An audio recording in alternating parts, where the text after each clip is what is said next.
Welcome back, everyone, to BBB Sharing. I'm Evie, Director of Ignite, sparked by BBB. And with me today, I have Mr. Jeff Sears, the owner of Hanover Vegetable Farms.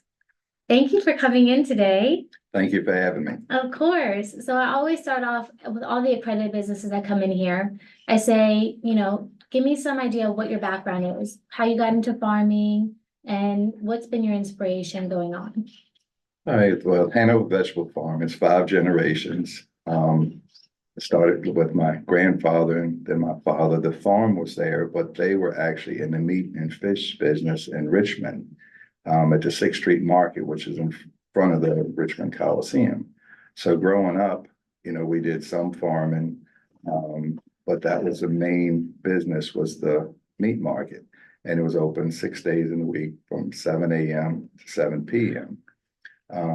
So growing up, was doing that farming. But then when I got in high school, I decided, I wanted to farm. And it was just how things, worked out, which my grandfather passed away before I was born. And then my father's health from diabetes was going down. And it was kind of a miracle because I figured, well, I'll be in the meat business. But some people came in one day and wanted to buy the business. And my dad was like, no, it's not for sale. And they kept coming back. And then he approached me and asked, what do you want to do? And I wanted to farm. And so that's how the farm started with vegetables. And the first year, it was just me and one other gentleman, Frank. We would pick all the produce and then we would take it down to 17th Street. They had the farmer's market like at 3 a.m. You would sell everything, come back. And the farm started as far as produce sales. My dad had an idea of, let's put a little tiny produce stand here, which was good because at the time we would be in the fields picking stuff and people would pull up and want to buy a bag of tomatoes. But you had to stop, walk way up in the shed. It was an old pair of hanging scales and, wait on them. So we put a little 20 by 30 market there. And like with 3 tables of produce on the back part, we were still packing produce to take down to 17th Street. And then it just started growing and growing, and we started selling to grocery stores. The first one when it was Safeway, and we were taking to Safeway International. Then we started with U Crops, and then U Crops it went to. We also did Hannaford's when they bought Safeway, and then down the road now it's with Kroger. We sell to Kroger, tomatoes, squash, and peppers and stuff. We also sell to PFG, who supply a lot of restaurants.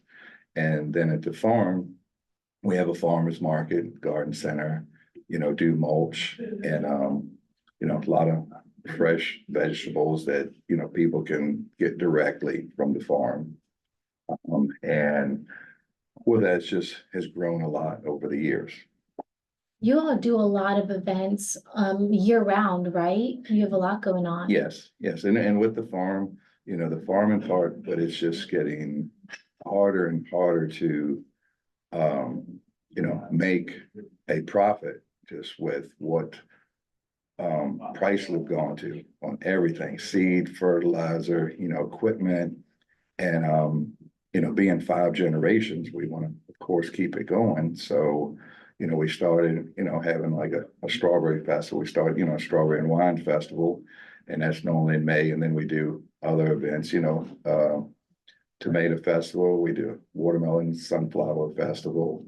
And then October, we do a lot of pick your own pumpkins. That's our busiest time of the year.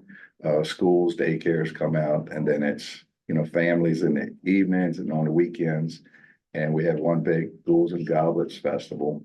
But every weekend is a smaller one, just with vendors, food, pick your own pumpkin, animals bound. It's family activities. I was just saying, what a wonderful way to get the family involved and out there, and in such a wonderful place too. Instead of getting stuck at Chuck E. Cheese's, all the germs and because we want it to be, the community has been so good to us. We want to give back to the community and offer them a safe place they can come with their families. It's pet friendly. Will you let pets there too? Oh, of course. I love that. Just because we want to keep it a farm. No disrespect to subdivisions, but we never want to have to go that route. Yeah. And so we're having to try, agritourism in different aspects to generate revenue, to keep the farm going. And with that, we also partnered with the Tiki 50 Foundation. They help us with a lot of events because we do a concert series and also have an event barn where we host different things. And they're a nonprofit and they help with food, alcohol, all of that stuff. And then the part of the proceeds and profits go to help officers who have been wounded in the line of the duty, or if they've been killed, it helps their families. And the foundation is, growing, but I think since it started, they've been able to give back about $80,000. And Amazing. it's going to a really good cause, law enforcement, and I almost just wish we could add school teachers I'm in saying there yeah, that'd be because nice. it's such a valuable trade and it's got to be tough.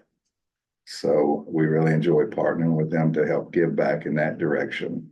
I think it's amazing how involved you all are with the community. It just goes to show, and I've said this time and time again on this podcast, the accredited businesses that walk through these doors and they come in here to talk about their businesses on this podcast, you can tell how much they love what they do. Not only do they love their jobs and their careers, but they love all the people that they help and serve. And it's very evident in the way that you speak about it, the way that you speak about the farm and all the people that are involved with it and the nonprofits. But to add to that, why is fresh produce so important to living a healthy lifestyle? We see so many people buying, all these processed foods.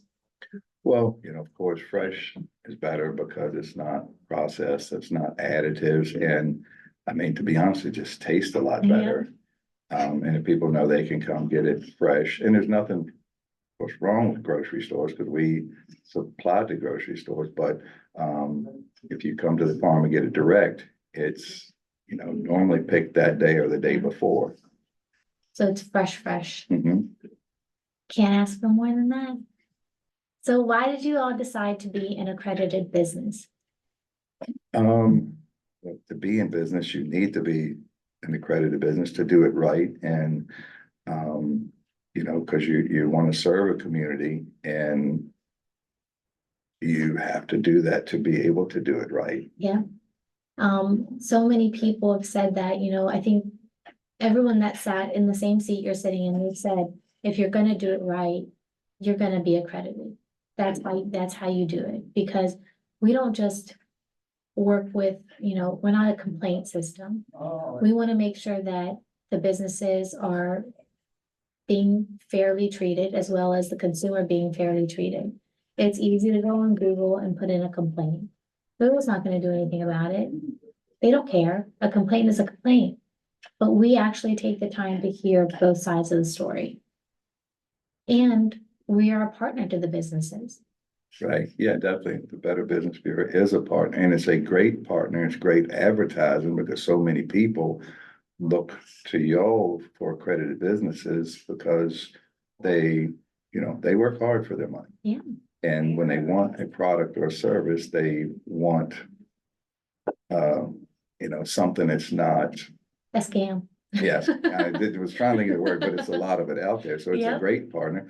And if there is something not right, then y'all help to fix it. Yeah. And in the best way we can, we do.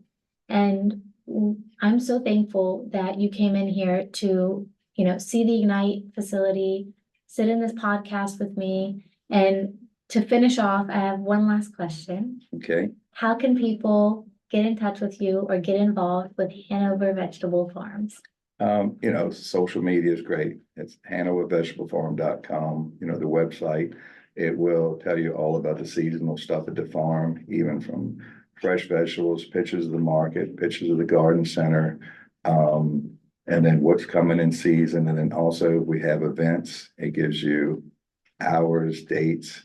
It's a great advertising tool. Well, thank you so much for coming to see me, Mr. Sears. Thank you for having me. Of course, and everyone, make sure to like and subscribe if you view this on YouTube. If you're on Spotify, follow and comment down below. And make sure to follow us on our social media, Ignite Sparked by BBB Central Virginia on Instagram and Facebook. Thank you.